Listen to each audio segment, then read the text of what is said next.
Before I tell you about the absolute train wreck that followed and the look on their faces when reality hit them, let me know where you're watching from in the comments below. When I walked into the house that evening, my dad was standing in the middle of the kitchen like he had just been elected mayor of the world. He didn't even look up from the small rectangle of paper in his hand. The TV was blaring some evening game show in the background, but the energy in the room was entirely focused on him. My mom was sitting at the worn-out oak dining table, her hands clasped together, breathing heavily as if she had just run a marathon. My younger brother, Cameron, was leaning against the refrigerator, a smug, untouchable smirk plastered across his face. "You're just in time," my dad said. His tone was strange. It was bright, theatrical, and dripping with an arrogance I hadn't heard from him in years. On the counter next to him was his phone, screen unlocked and glowing, displaying a local news article about a massive state lottery winner. A stock photo of someone holding an oversized check filled the top half of the screen. My dad waved the small lottery ticket in the air like it was absolute proof of gravity. He looked me dead in the eye, his chest puffed out. "Guess what happened today?" I took my work bag off my shoulder slowly, feeling the familiar exhaustion of a 12-hour shift seeping into my bones. "You won." "Damn right I did." He laughed. It was a loud, booming, confident laugh. The kind of laugh I hadn't heard from him since before the financial troubles began. It was the laugh of a man who firmly believed all his problems had just miraculously vanished into thin air. For the past 3 years, I had been the one keeping this family afloat. I paid the mortgage. I paid the electric bill. I kept the water running. I did it quietly, not because he asked, but because he would rather let the house go into foreclosure than admit he needed his eldest son to bail him out. I called the thousands of dollars I transferred every month help with groceries, so he could protect his fragile ego and pretend it was just a temporary rough patch. He always accepted my money with a tight, resentful expression, like a man swallowing bitter medicine. But tonight, the medicine had apparently been cured. He stepped forward and slapped the lottery ticket down on the kitchen island.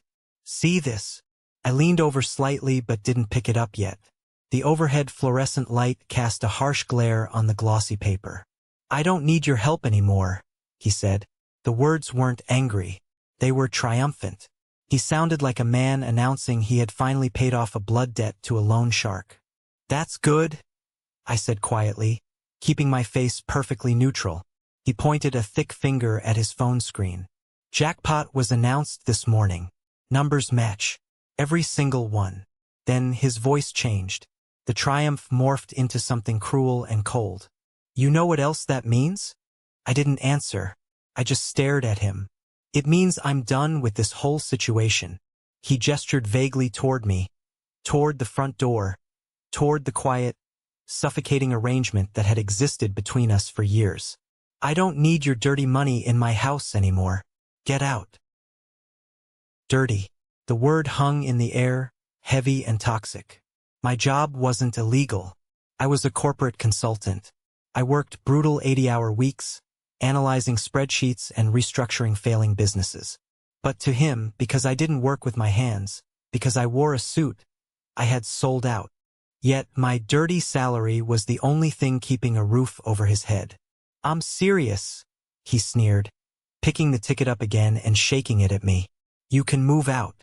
Tonight. I've got everything covered now. You're a grown man anyway." I looked at my mother. She averted her eyes, staring intently at the salt shaker on the table. She wasn't going to defend me. She never did. Cameron just chuckled from the fridge. "Okay," I said. I set my bag down by the door and walked over to the island. "Can I see it?" He handed me the ticket with the obnoxious confidence of a child showing off a gold medal. The paper felt ordinary, thin, slightly bent at the bottom corner. I looked at the 6 numbers printed in bold black ink. Then I looked again. Something felt off. My eyes drifted to the top right corner of the paper, near the barcode. I checked the date printed there. Then I glanced at his phone on the counter, scrolling past the headline of the news article to the dateline. For a few seconds, I just stood there in the humming silence of the kitchen. I tried to hold it in. I really did. I bit the inside of my cheek so hard I tasted copper. But the sheer, poetic irony of the universe was too much. The laugh came out anyway. It wasn't loud, just a sudden, sharp burst of air escaping my lungs. My dad's expression hardened instantly, the arrogance replaced by defensive rage. What's so funny? I rubbed my forehead, still shaking my head, a bitter smile spreading across my face. Little did he know, this ticket was just the beginning of the end for him. But to understand why I didn't just walk out the door right then, to understand why I let him dig his own grave, you need to know how we got here. Growing up in our house meant understanding one fundamental rule. Cameron was the sun, and the rest of us were just planets lucky enough to orbit his brilliance. It didn't matter what I did, the spotlight was permanently fixed on my younger brother. I realized this early on, probably around middle school, when I brought home a straight-A report card and my dad barely grunted over his newspaper. The very next day, Cameron managed to score a single goal in a junior varsity soccer game, and my parents took the whole family out for an expensive steak dinner to celebrate his athletic genius. It was a pattern that only grew more toxic as we got older. I was the reliable one, the quiet one, the one who got a part-time job at a hardware store when I was 16 just so I could buy my own clothes, while Cameron was handed a brand new credit card for his social life. The real breaking point in our childhood dynamic, the moment that truly cemented my place in the family hierarchy, happened right after my high school graduation. I had worked myself to the bone, studying late into the night, sacrificing weekends and parties to secure a partial scholarship to a decent university. My parents had always promised that there was a college fund set aside for both of us. It wasn't a massive fortune, but it was supposed to be enough to help with tuition and books. The week before I was supposed to move into my dorm, I sat down with my mom at the kitchen table to go over the finances. She looked incredibly uncomfortable, shuffling papers and avoiding eye contact. "Elijah, honey," she started, using that soft, placating voice she only used when she was about to deliver terrible news. "We need to talk about the college fund." My stomach tightened. "Okay, did the bank transfer go through?" She sighed, pressing her fingers to her temples. "The thing is, Cameron has been having a really hard time lately. His grades aren't great and he's just lost. Your father and I decided that he needs a gap year.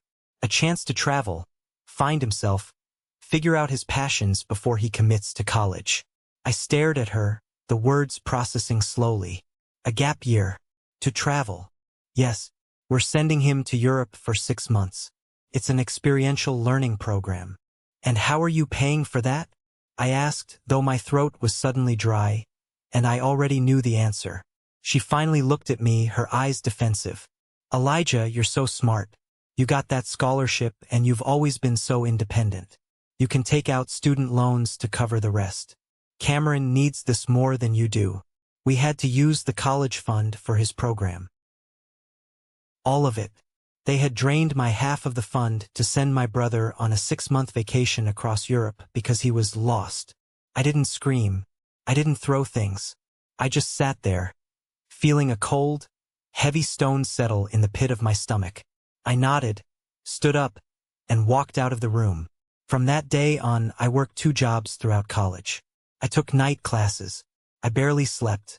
I graduated with honors and a mountain of student debt, while Cameron came back from Europe with nothing but a fake accent and a taste for expensive wine. The message was clear. My hard work was expected. His existence was celebrated. I was the safety net. He was the main event. Fast forward a few years. I was 25, living in a cramped apartment in the city, clawing my way up the corporate ladder at a prestigious consulting firm. I was good at my job. Really good. I had a knack for looking at a failing business model, finding the bleeding arteries of wasted money, and stitching them up. It was exhausting, brutal work, but it paid well, and I was entirely self-sufficient. Then the phone call came. It was a Tuesday night. I was buried under a pile of quarterly reports when my mom called, sobbing hysterically. Between the gasps and tears, I pieced together the disaster. My dad's small logistics business had gone under. Not just a bad quarter, but a complete and total collapse. The house I grew up in, the one they had mortgaged twice over, was on the brink of foreclosure. The bank was threatening to seize everything. "Elijah, you have to help us," she wept into the receiver. "We have nowhere else to go. Cameron is trying to start a new business. He can't be stressed with this right now. Please." Even then, in the middle of a family crisis, her priority was protecting Cameron's feelings. But they were my parents.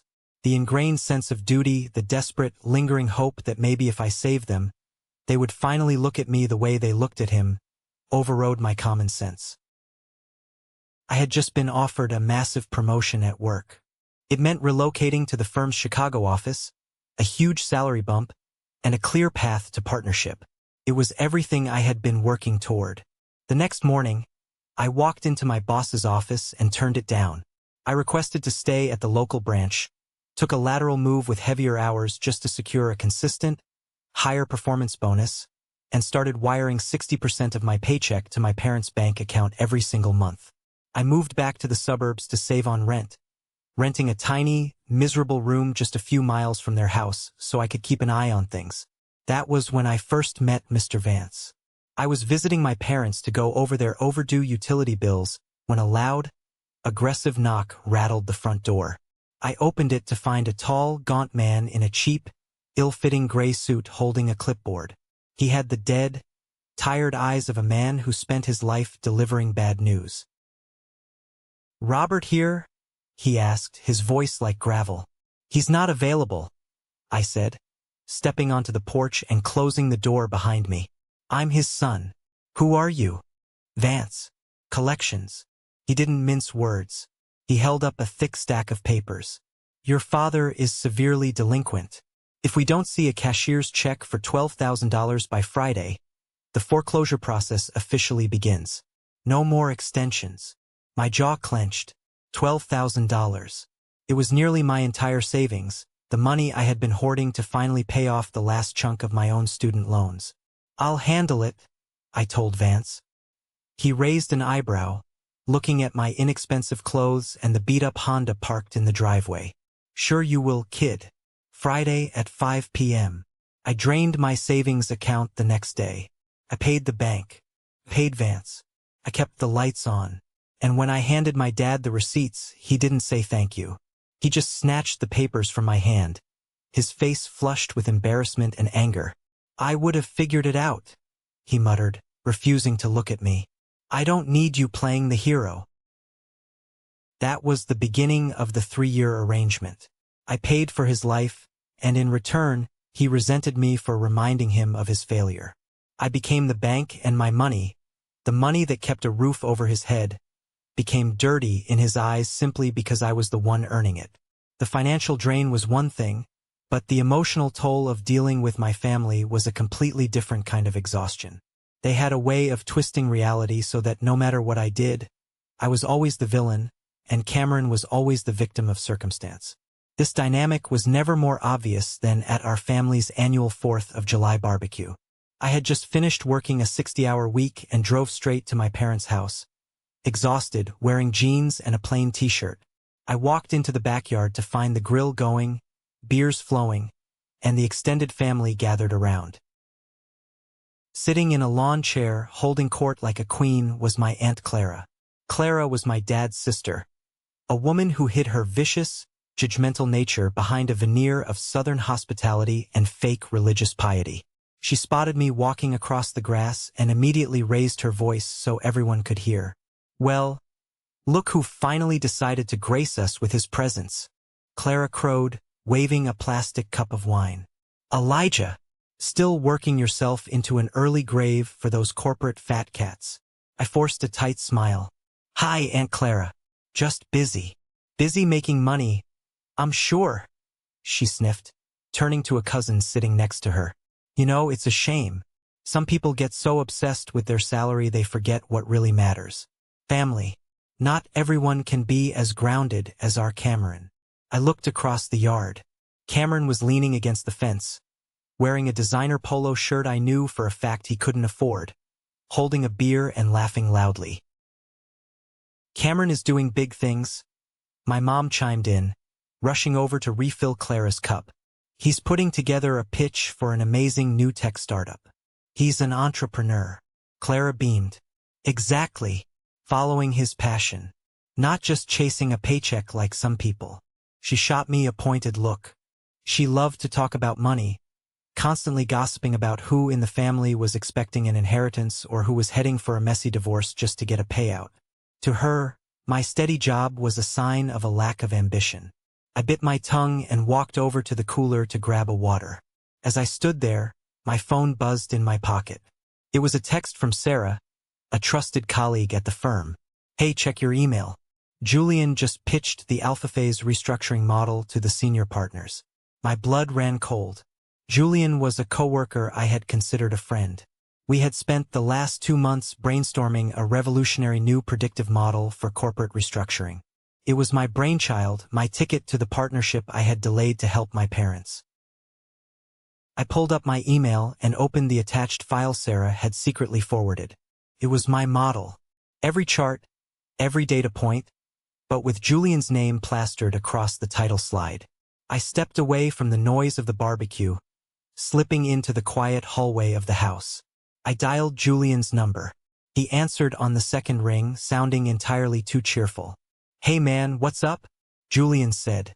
You pitched the model, I said, my voice dangerously low.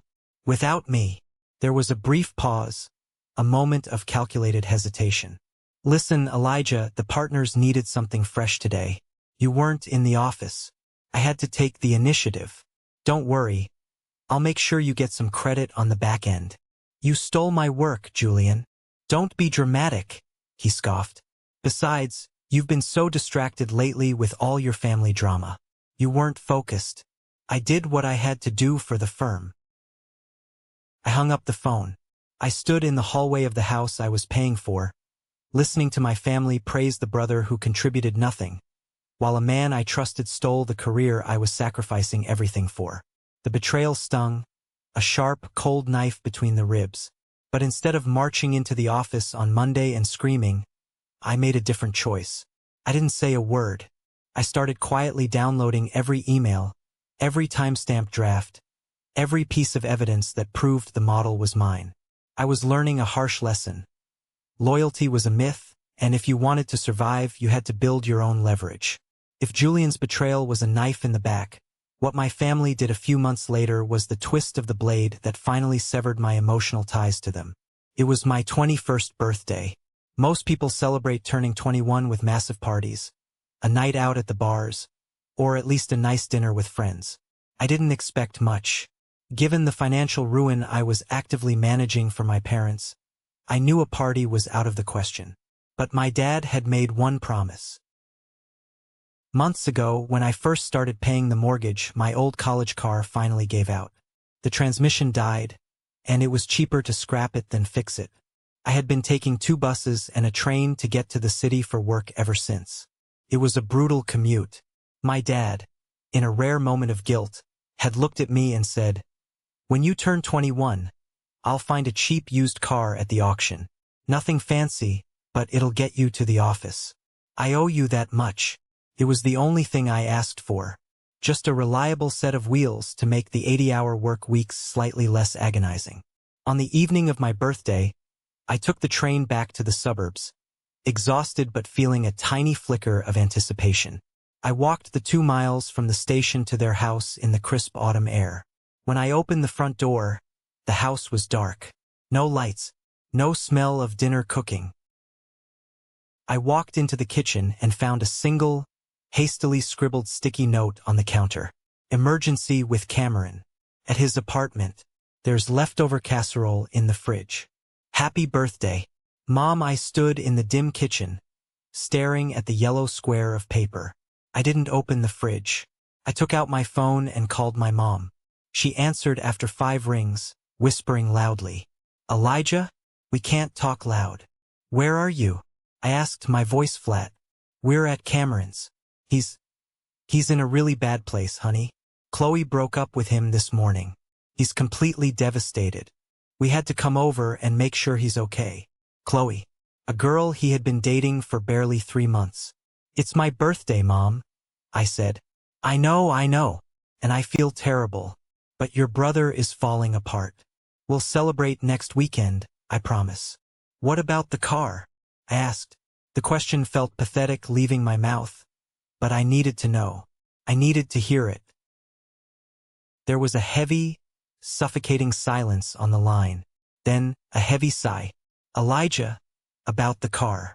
Listen, Cameron was so depressed today. He was talking about dropping everything and giving up. Your father and we thought it would be best to get him out of the city. We used the money we saved for your car to book him a flight to Miami for a week. Just a healing trip. To clear his head. I stopped breathing. The kitchen felt like a vacuum. They took the money. Money they only had because I was paying all their other bills, and used it to send my 26-year-old brother on a beach vacation because he got dumped. Elijah, are you there? Please try to understand. You're strong. You can handle the bus a little longer. Cameron is fragile. Yeah, I whispered. I'm strong. I hung up the phone. I didn't yell. I didn't throw the phone at the wall. I just stood there in the dark, the flickering street light casting long, hollow shadows across the room. Something inside me, some desperate, childish hope that I could earn their love through sacrifice, finally snapped. It didn't break with a loud crash. It just quietly dissolved into dust. I turned around, walked out the front door, and locked it behind me.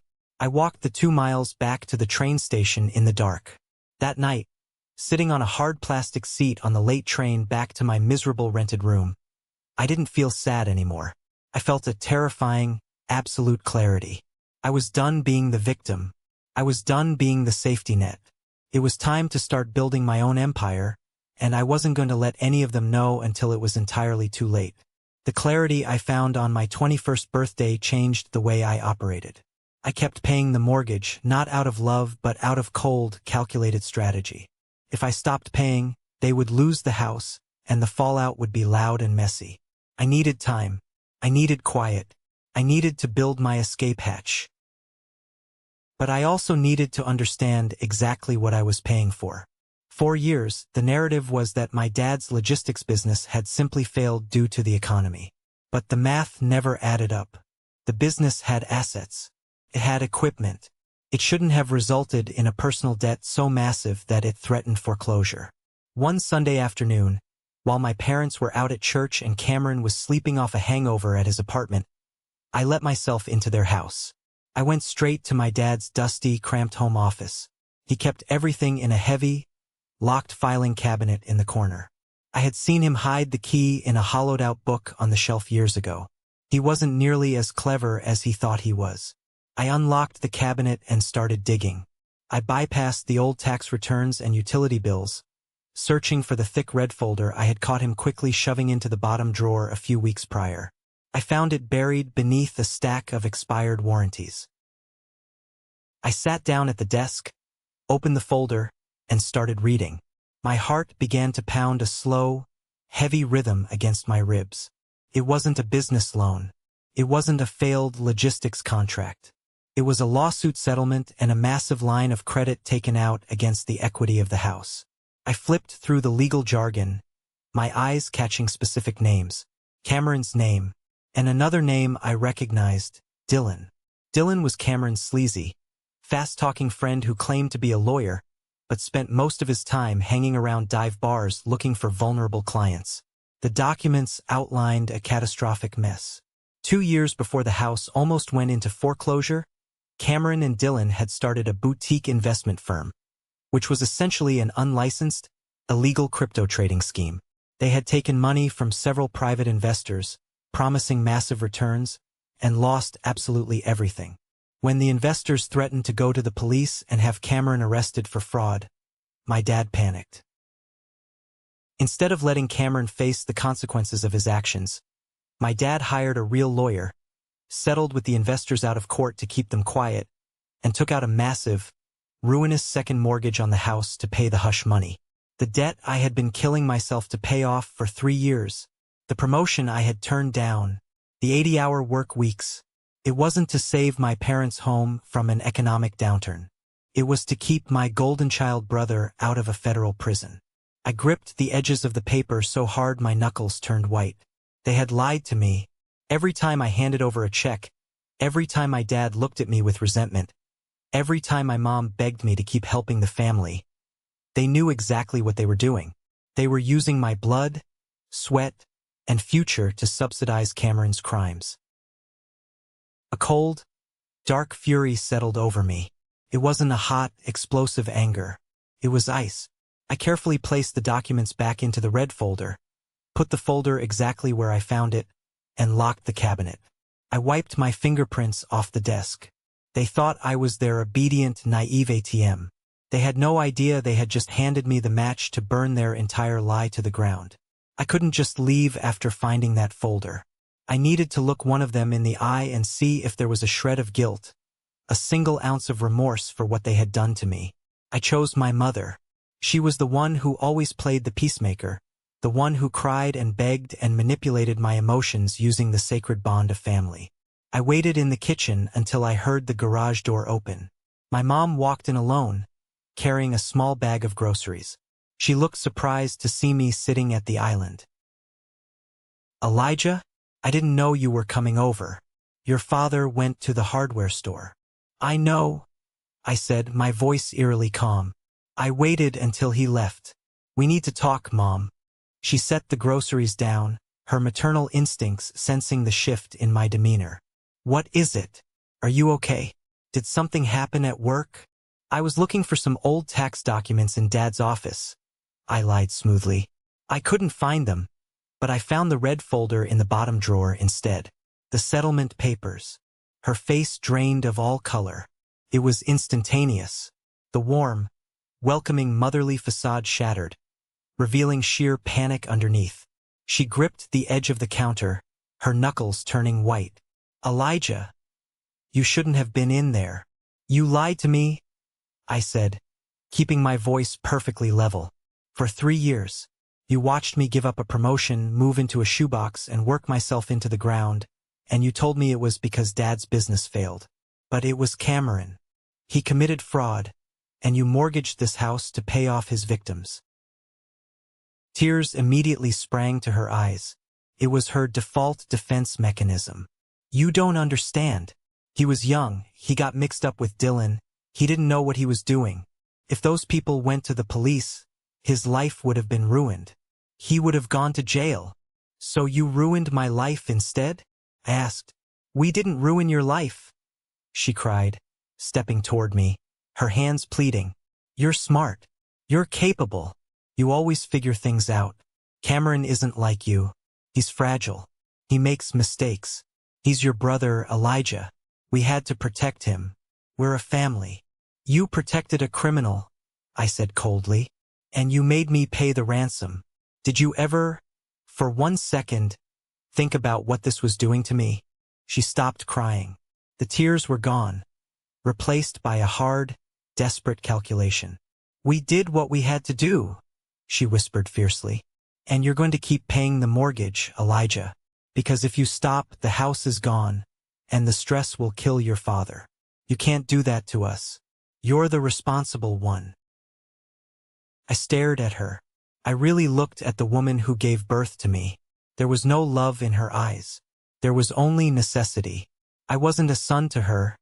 I was a utility, a shield to throw in front of her precious Cameron. "You're right, Mom," I said softly, standing up. "I am the responsible one."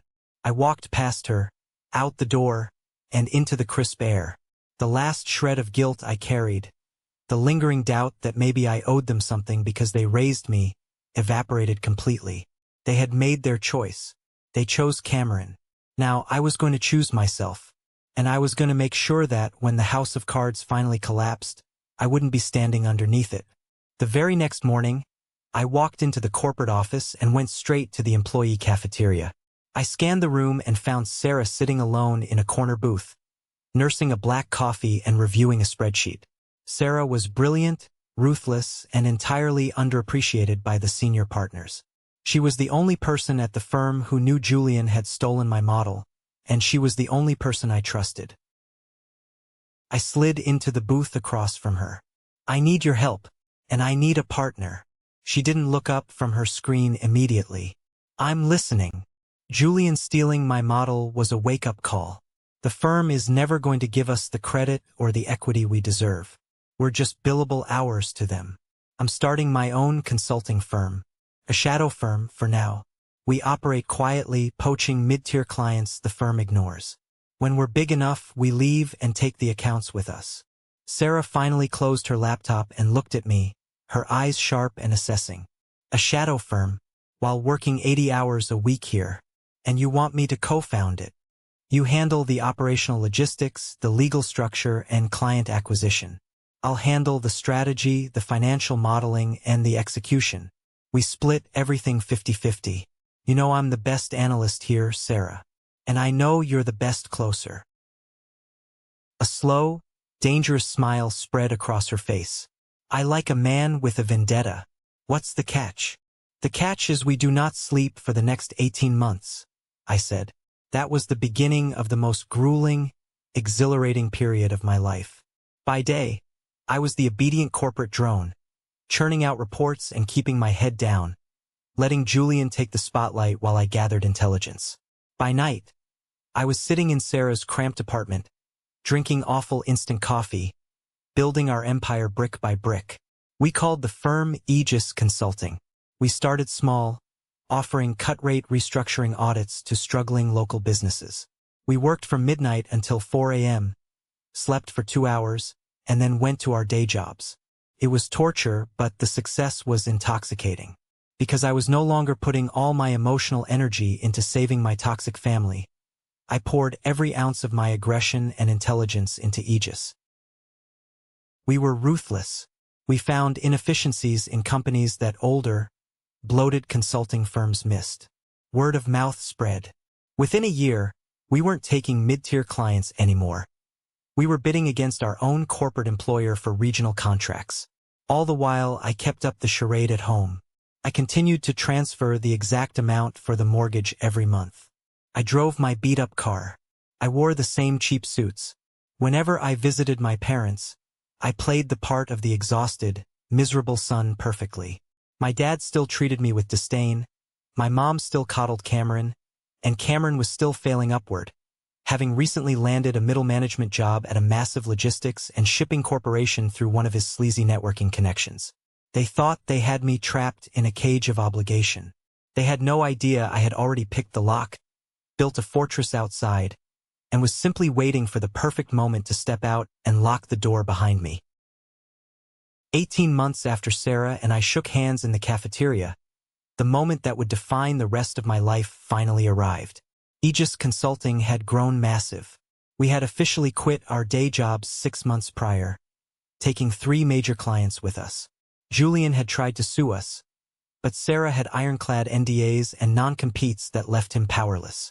We were operating out of a sleek, high-rise office downtown, generating revenue I previously thought was impossible.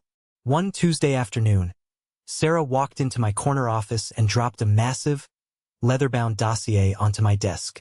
Her eyes were gleaming with a predatory excitement. "We got it," she said, tapping the heavy binder. "The Vanguard Logistics contract. They just signed." I stared at the dossier, a slow, deep breath filling my lungs. Vanguard Logistics wasn't just any company. It was a massive, bloated regional shipping conglomerate that was hemorrhaging money due to severe internal corruption and mismanagement. The board of directors had fired the old CEO and brought in a ruthless turnaround specialist, Mr. Sterling. Sterling had hired Aegis Consulting to come in, audit every single department, and execute a massive, merciless restructuring plan. We had total authority to slash budgets, close divisions, and fire anyone we deemed redundant or toxic. But that wasn't why my heart was pounding. Vanguard Logistics was the company where Cameron worked. He had spent the last year bragging at family dinners about his cushy title as Director of Regional Optimization, a made-up role that essentially allowed him to play golf on company time and expense lavish lunches. "Did they hand over the internal personnel files yet?" I asked, my voice deadly quiet. Sarah grinned, opening the dossier and pulling out a flash drive. "Everything. Payroll, expense reports, internal emails, performance reviews. Sterling gave us the keys to the kingdom. He wants a list of terminal cuts by the end of the month. I plugged the flash drive into my laptop. The screen populated with thousands of files. I opened the payroll directory and typed a single name into the search bar. Cameron. There he was. I clicked on his file and spent the next hour reviewing his work. It was worse than I thought. Not only was he entirely incompetent, but he was actively embezzling money through falsified vendor invoices, funneling company funds to a dummy LLC registered under Dylan's name. It was the exact same scam he had pulled years ago, just on a corporate scale. I leaned back in my chair, the glow of the monitor reflecting in my eyes. The universe had a wicked sense of humor. My parents had stolen my college fund, destroyed my early career, and mortgaged their home to protect Cameron from the consequences of his actions. And now, the company paying Cameron's unearned salary had just hired me, at a premium rate, to be the executioner. I held the axe, and I knew exactly where I was going to swing it. Draft the initial termination list, I told Sarah, not looking away from the screen, and flag Cameron's department for a full forensic audit.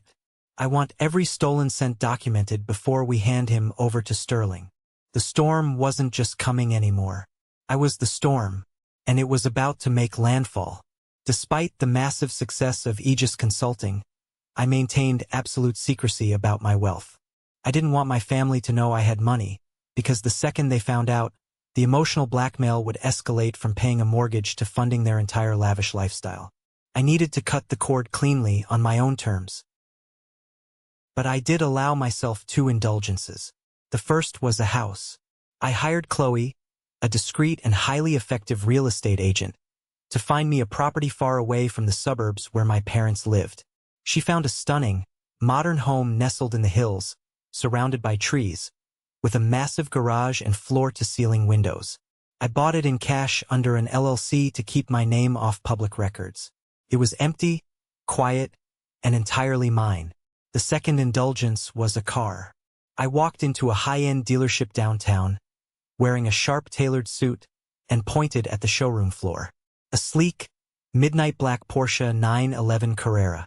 It was a masterpiece of engineering, a symbol of everything I had built with my own 2 hands. I paid for it, took the keys, and felt a surge of pure, unadulterated pride. But I couldn't drive it to my parents' house. It would blow my cover instantly. So I devised a system. I parked the Porsche in the secure, climate-controlled garage at Sarah's apartment building. Whenever I had to visit my family to maintain the illusion, I would take an Uber to Sarah's, switch keys, and drive my rusted, sputtering Honda Civic out to the suburbs. It was an absurd double life. During the week, I was a high-powered CEO, commanding boardrooms and dictating the fate of massive corporations, driving a supercar through the city at midnight.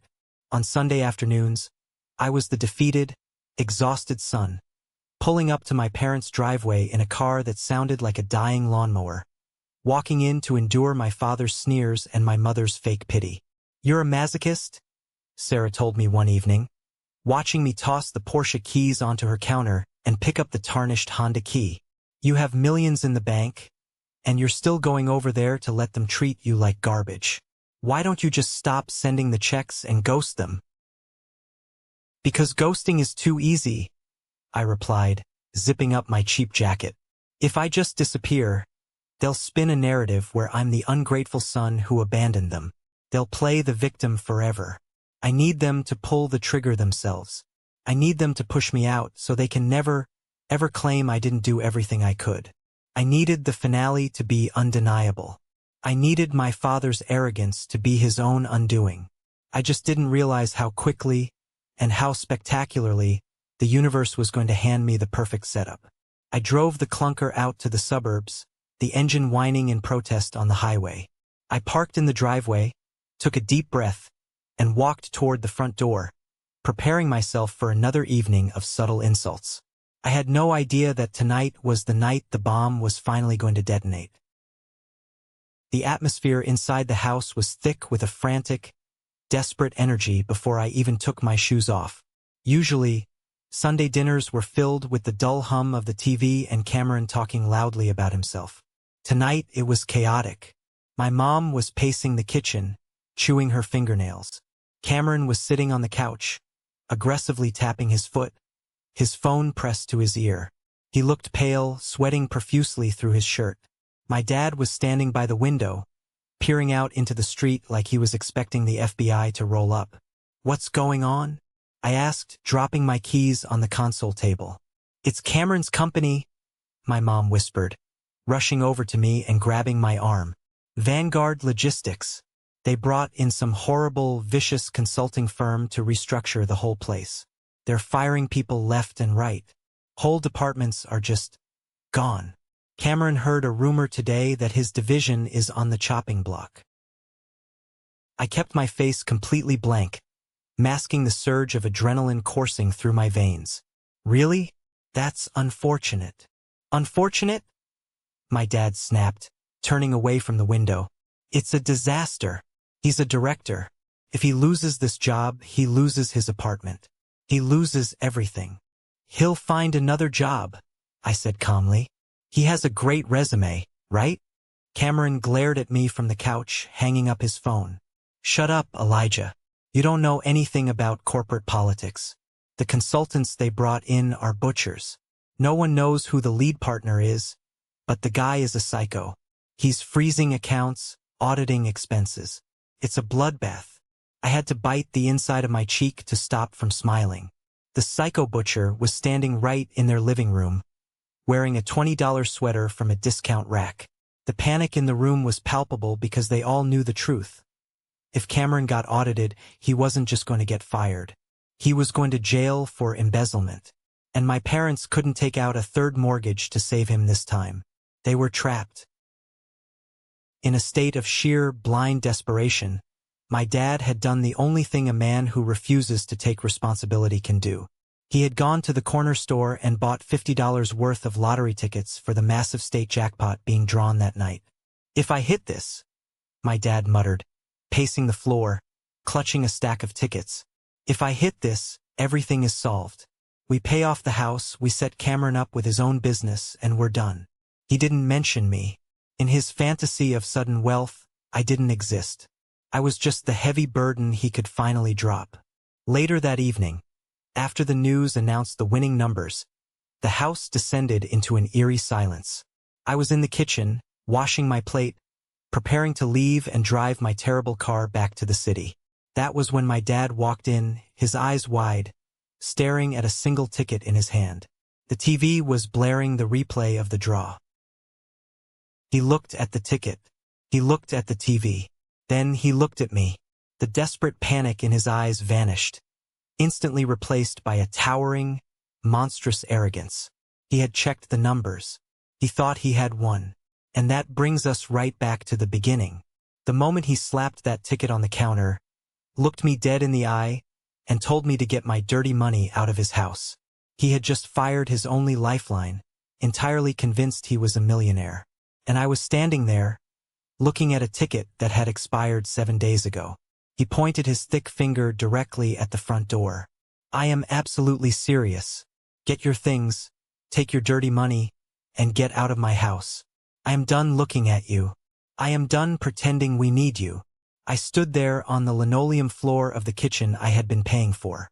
I looked at the small, flimsy piece of paper in my hand, the supposed golden ticket. I looked at the television screen in the living room, which was still showing the flashing graphics of the live lottery draw. Then, I looked down at his smartphone resting on the granite counter, displaying the local news article about the massive jackpot. The disconnect between his reality and actual reality was so massive it was almost beautiful. "You want me to leave?" I said. My voice was completely flat, devoid of the panic or the tears he was so desperately hoping to see. "Tonight," my dad barked. He puffed out his chest, looking like a king who had just conquered a new land. "I'm a millionaire now. I don't need your condescending attitude. I don't need your little monthly handouts. Cameron and your mother and I are going to be just fine." My mom was standing by the sink. She had a strange, tight smile on her face. My dad crossed his arms over his chest. Good. Don't let the door hit you. But before I pack my bags, I said, stepping closer to the kitchen island and laying the ticket down flat under the bright overhead lights. What about it? He snapped.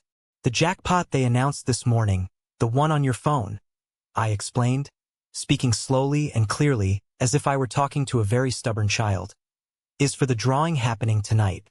The numbers on the television right now are for tonight's draw. I know that, he yelled, his face turning a dangerous shade of red. Right? I continued, not breaking eye contact. But the ticket you are holding in your hand, the one you bought from the corner store this afternoon, it's a ticket for the drawing that took place last week. Silence fell over the kitchen. It wasn't a peaceful silence. It was a heavy, suffocating vacuum.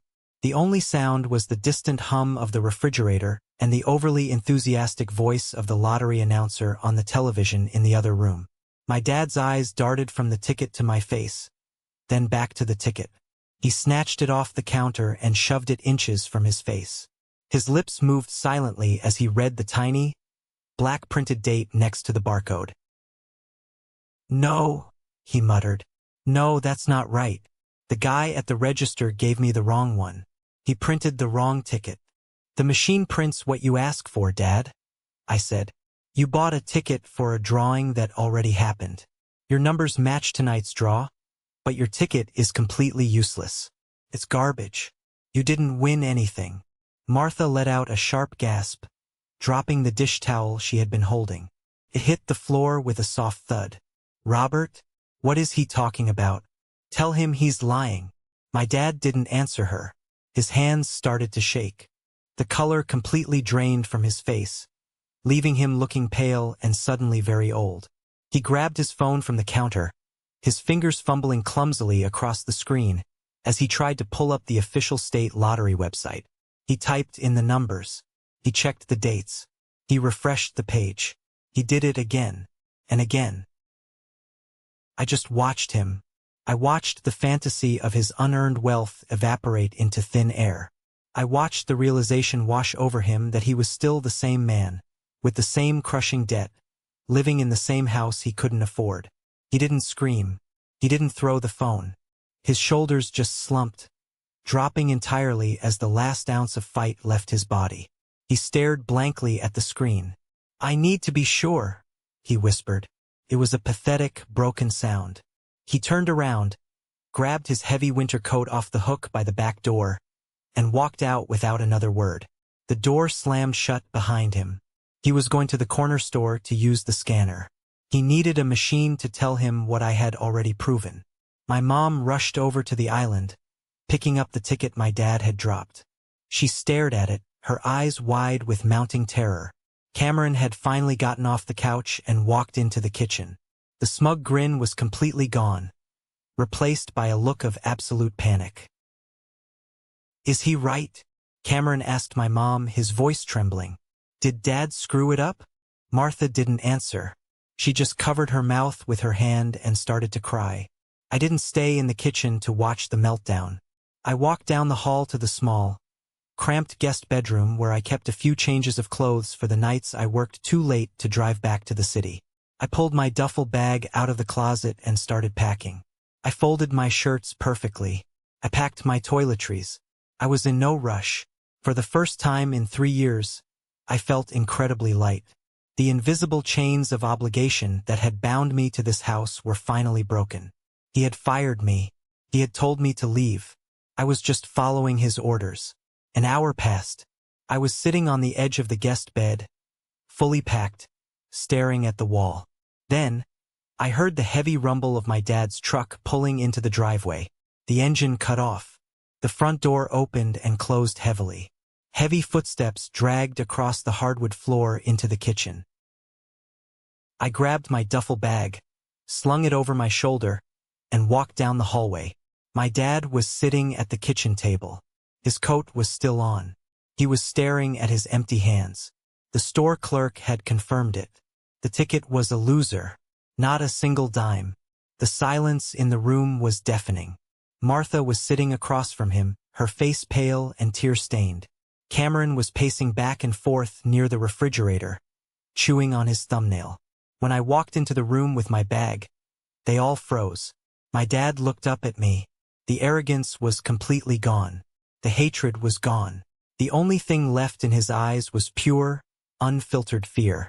He saw the bag on my shoulder and realized exactly what was happening. His pride had just cost him the only thing keeping him out of bankruptcy. He cleared his throat. It sounded like sandpaper. Elijah. I stopped walking. Yeah. He looked down at the table, unable to meet my eyes. Listen, about earlier. I was excited. People say things they don't mean when they get worked up. You know how it is. I know exactly how it is, I said. He forced a weak, sickeningly fake smile. You don't have to leave. Your mom and we talked about it. This is your home. You belong here with us. You told me to take my dirty money and get out. I reminded him, my voice echoing in the quiet kitchen. You said you didn't need my help anymore.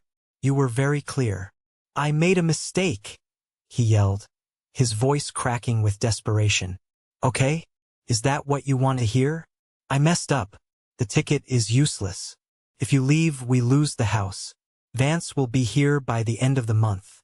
You can't just abandon your family over a stupid argument. It wasn't an argument, I said, adjusting the strap of my bag. It was the truth. You finally told me exactly how you feel about me. You resent me because I'm the one bailing you out. You hate my money, but you love spending it.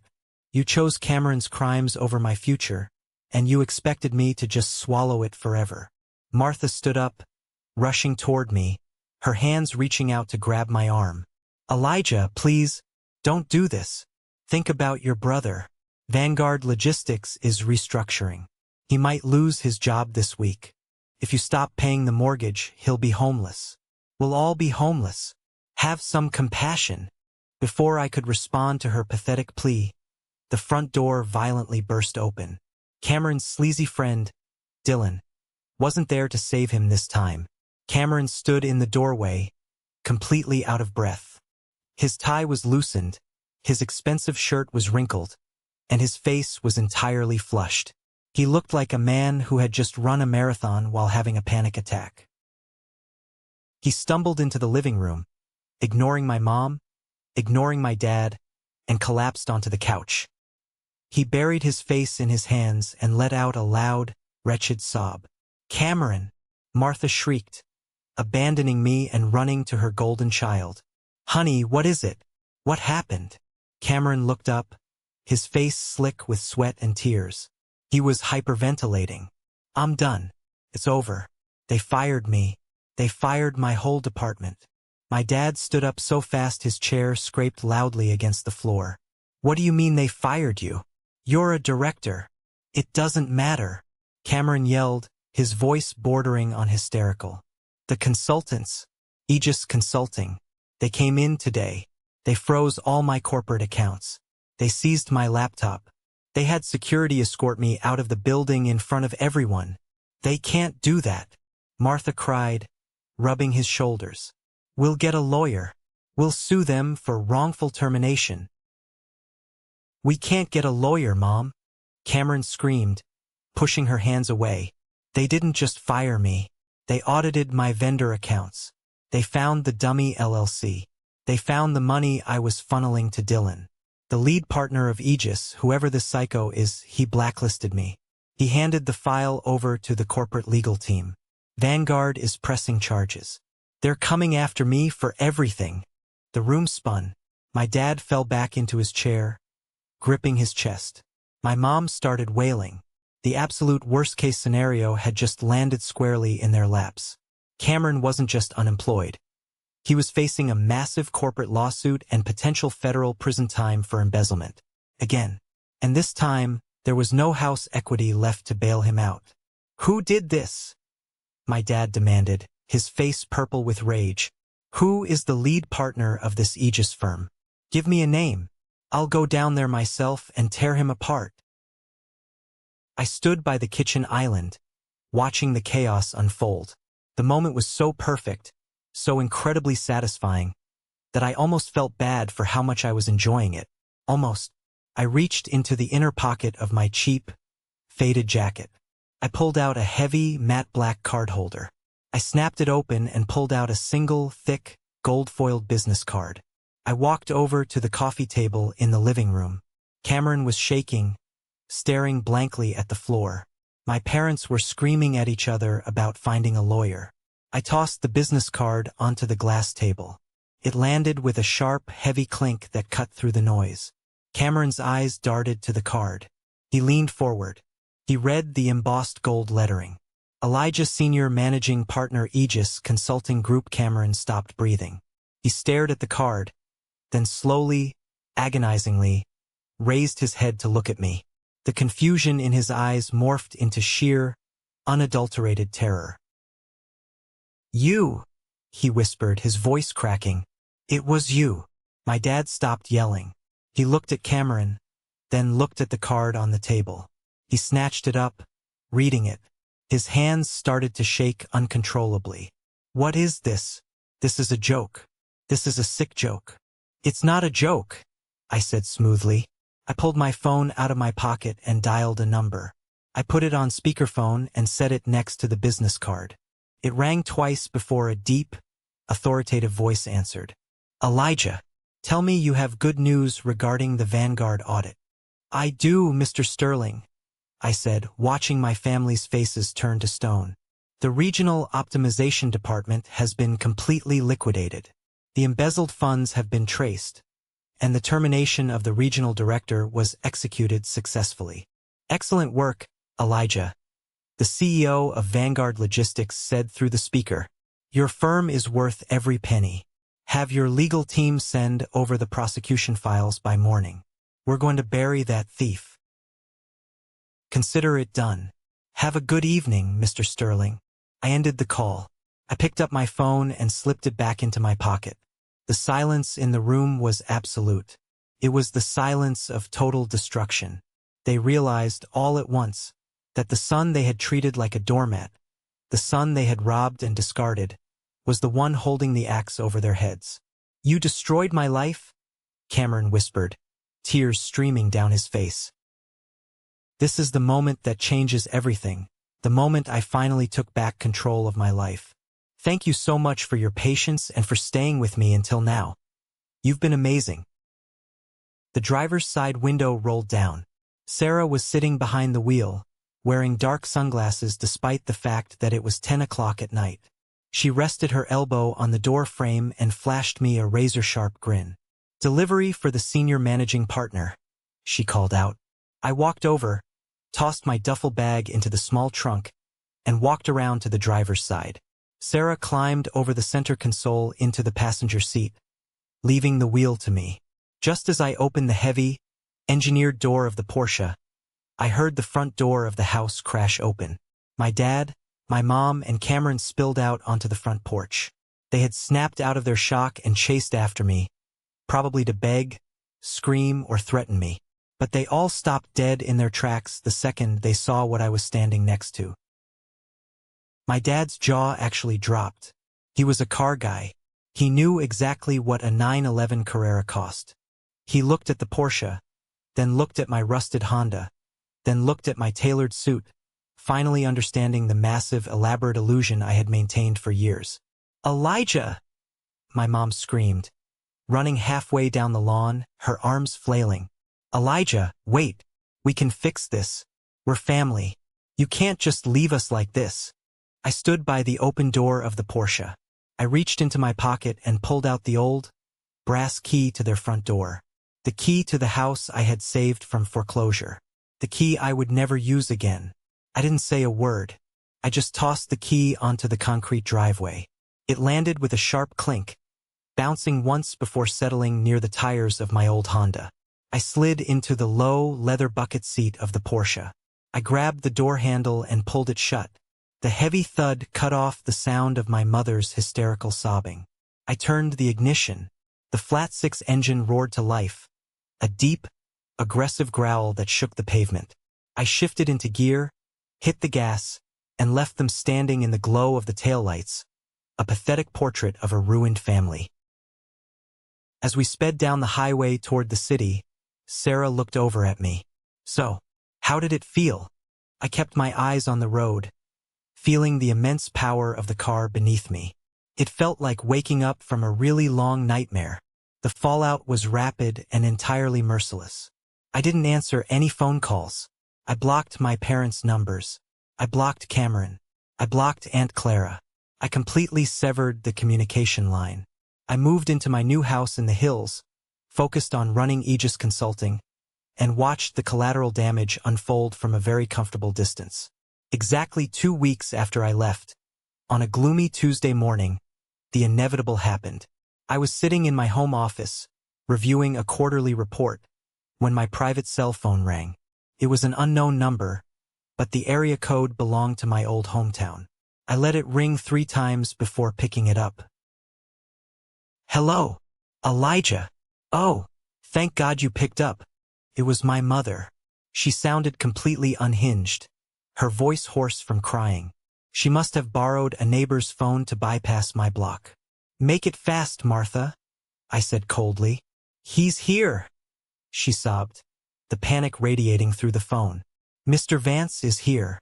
He's standing on the front porch with the bank representatives.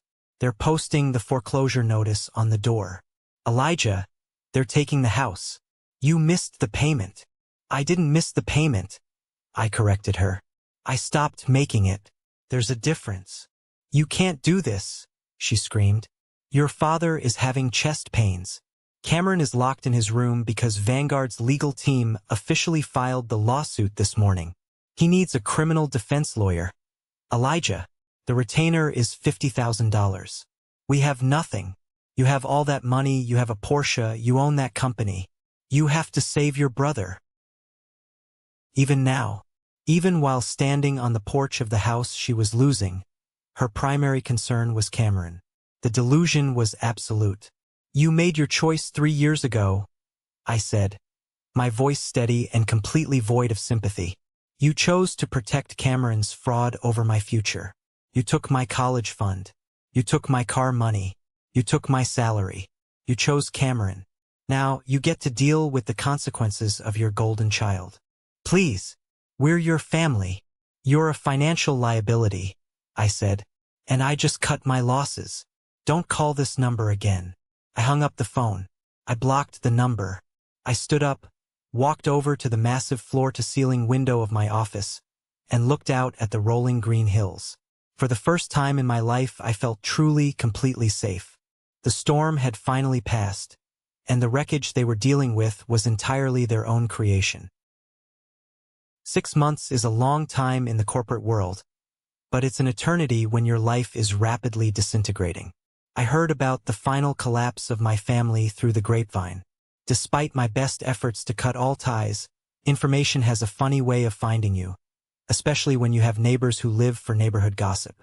Mrs. Higgins, an older woman who lived 3 houses down from my parents, somehow tracked down my new business address and sent me a long, rambling email detailing the spectacular crash and burn of the neighborhood's most arrogant family. The bank didn't hesitate. Without my monthly cashier's checks, Mr. Vance executed the foreclosure swiftly. My parents were evicted. They had to sell their remaining furniture just to afford the deposit on a cramped, 2-bedroom apartment in a bad part of town. The stress of losing everything, the public humiliation, and the absolute destruction of his ego finally broke my father. According to Mrs. Higgins, the shouting matches were so loud the police were called twice, and ultimately, the tension led to a bitter, nasty divorce. My dad moved out, taking whatever scraps of pride he had left, and my mom was left alone to deal with the mess. As for Cameron, his charm finally ran out. Vanguard Logistics was ruthless. Their corporate lawyers buried him. When he realized he was facing real prison time, he tried to throw Dylan under the bus to get a plea deal. But Dylan, the fake lawyer, was already gone. He had drained their dummy LLC accounts and fled the state the moment he heard Aegis Consulting was auditing Vanguard. Cameron was left holding the bag. He was currently awaiting trial, working a minimum wage job washing dishes to pay off a public defender, because his parents couldn't afford a real lawyer. Meanwhile, Aegis Consulting had exploded. Sarah and I were untouchable. We had secured contracts with 3 international conglomerates. I had paid off the last of my student loans. My house was fully furnished, and I was genuinely happy. I wasn't waking up with a tight chest anymore. I wasn't checking my bank account to see if I had enough left over for groceries after paying someone else's mortgage. I was free. I thought the book was completely closed on my family until a rainy Tuesday afternoon. I was downtown, grabbing a coffee before a meeting, when I heard a familiar, shrill voice call my name. Elijah? Well, I'll be. Look at you in that expensive suit. I turned around to see Aunt Clara standing by the pastry case. She looked older, more tired, and the usual smug superiority she carried was noticeably absent. The family's collapse had hit her social standing hard. She no longer had Cameron's fake success to brag about. I gave her a tight, polite nod. Hello, Clara. I'm in a rush. Just a minute, she said, stepping closer, lowering her voice like she was about to share a state secret. I know you don't talk to your mother anymore. Frankly, after the divorce, nobody really does. She's become impossible. But there's something you should know. Something that's been eating at me. I didn't want to hear it, but morbid curiosity kept my feet planted. What? Clara looked around the coffee shop, then leaned in. That night. The night your father thought he won the lottery and kicked you out. You know he bought that ticket in the afternoon, right? I know.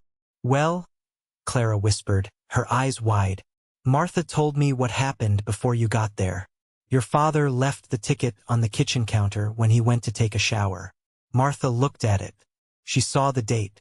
She knew it was from the previous week's draw before the numbers were even announced. I froze. The ambient noise of the coffee shop seemed to fade away. She knew the ticket was fake? Clara nodded slowly. She knew, but she didn't tell Robert. She told me she stayed quiet on purpose. She knew Robert hated you, and she knew if he thought he was a millionaire, the first thing he would do is throw you out of the house. She wanted you gone, Elijah.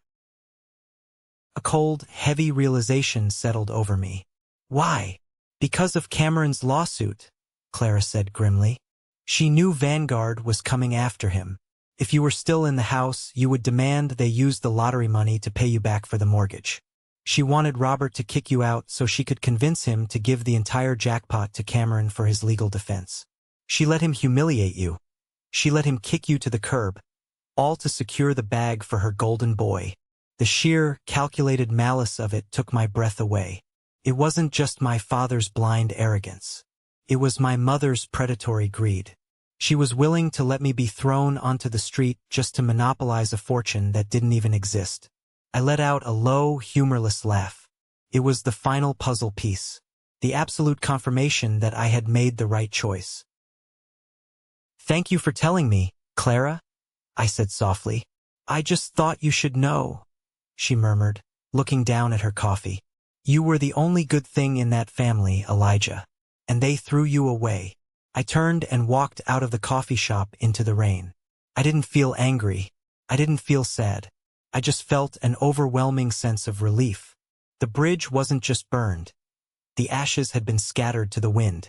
That weekend, I threw a housewarming party. It wasn't a massive, loud corporate event. It was small, intimate, and perfect. I hired a private chef to cater in my new, sprawling kitchen. The floor-to-ceiling windows were open, letting in the cool evening breeze and the view of the city lights below. Sarah was there, laughing and drinking expensive wine on the patio. Chloe, the real estate agent who helped me find the house, was chatting with some of the junior analysts from Aegis. Even Mr. Sterling from Vanguard Logistics stopped by for an hour, shaking my hand and thanking me again for saving his company from the rot inside it. I stood by the kitchen island, holding a glass of bourbon, watching the people in my home. There was no tension. There was no one demanding my money. There was no one comparing me to someone else or belittling my achievements. These people respected me. They valued my intelligence, my hard work, and my loyalty. Sarah walked over, clinking her wine glass against my tumbler. You've got a nice setup here, boss. Beats the hell out of that tiny rented room in the suburbs. Yeah, I smiled. taking a sip of the bourbon. It does. You ever miss them? She asked quietly, her sharp eyes studying my face. I looked out at the city lights. I thought about the empty, dark house where my parents used to live. I thought about Cameron washing dishes. I thought about my mother's desperate, greedy silence. No, I said honestly. I don't miss them at all. I just regret that it took me so long to realize that family isn't determined by blood. It's determined by respect. Sarah smiled, a genuine, warm expression. Well, welcome home, Elijah. Later that night, after the last guest had left and the house was perfectly quiet, I walked out into the massive, pristine garage. The midnight black Porsche was gleaming under the LED lights. I leaned against the cold metal of the hood, crossing my arms, and let the silence wash over me. For a long time, I believed that my worth was tied to my utility. I believed that if I just worked hard enough, sacrificed enough, and bled enough for the people who shared my last name, they would eventually love me. I accepted their disrespect because I thought it was the price of admission to a family. I was wrong. Sacrificing yourself for people who view you as an ATM isn't loyalty. It's self-destruction. The day my father slapped that worthless lottery ticket on the counter and told me to get out was the greatest gift he ever gave me. He didn't just kick me out of his house. He kicked me out of my own delusion. He forced me to see the ugly, undeniable truth. Now I own my own company. I own my own home. I drive the car of my dreams. But the most valuable thing I own is my self-respect. Nobody dictates my worth anymore. Nobody takes credit for my hard work. And nobody, absolutely nobody, gets to call my success dirty while living off the fruits of my labor. I took back the steering wheel of my life, and I haven't looked in the rearview mirror since. Thank you for sticking around and listening to my story. It was a long, brutal road to get here, but looking back, I wouldn't change a single thing because it made me who I am today. I hope this resonated with you in some way. Have you ever found yourself in a similar situation, pouring everything you have into people who only take and never give? How did you finally break free? Let me know in the comments. And before you go, I have a special request for the 1% Club. If you are one of the amazing people who stayed with me until the very end of this video, drop the letter W in the comments. W stands for winner, because recognizing your own worth and walking away from toxicity makes you a winner in my book, and I want to see how many of you are out there. If you enjoyed this story and want to hear more about navigating the crazy, complicated mess of life and corporate survival, please hit that like button and follow the channel. We've got a lot more to talk about. Until next time, stay strong, know your value, and don't let anyone treat you like a backup plan.